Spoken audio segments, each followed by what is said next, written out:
In school, they used to call me the Icebreaker. And to answer your first question, it wasn't because of the strength of this solid, massive muscle you see today before you offered. No, this came later.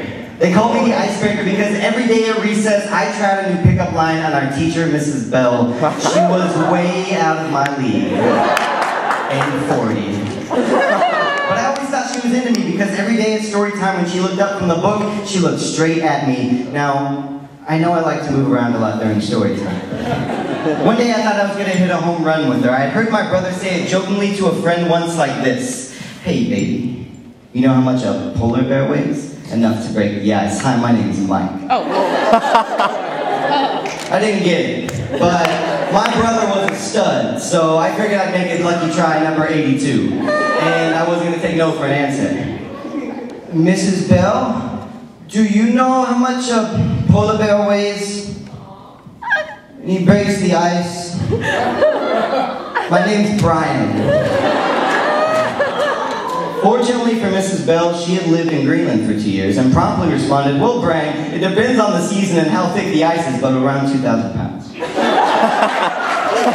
And that was the first time the Icebreaker got his heart broken, and after the traumatic realization that Mrs. Bell wasn't interested in me, and had been married for 15 years, and was actually closer to 47, I developed a stutter.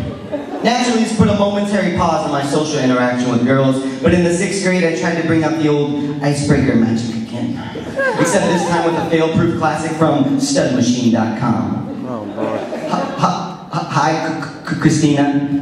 You look like a parking ticket with fine written all over you.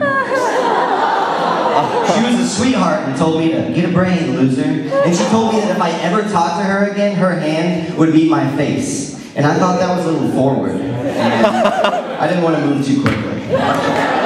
So I said goodbye to Christina and hello to Sahara, a 9th grade foreign exchange student who spoke limited English. This time I kept it simple. Hey Sahara, do you want my chocolate snack pack? No. My mom packed me too. Oh, okay. She smiled, she nodded, and handed me her books while she went to the restroom. I couldn't speak in a foreign language. I stuttered when I spoke to girls, and pickup lines really don't work. I wasn't a smooth talker, and I get that now, but maybe I was born without that spontaneous and attractive gene, but luckily there was one person who could see through all that. My best friend, Andrew. And now that I got back up, the Icebreaker's on the prowl again.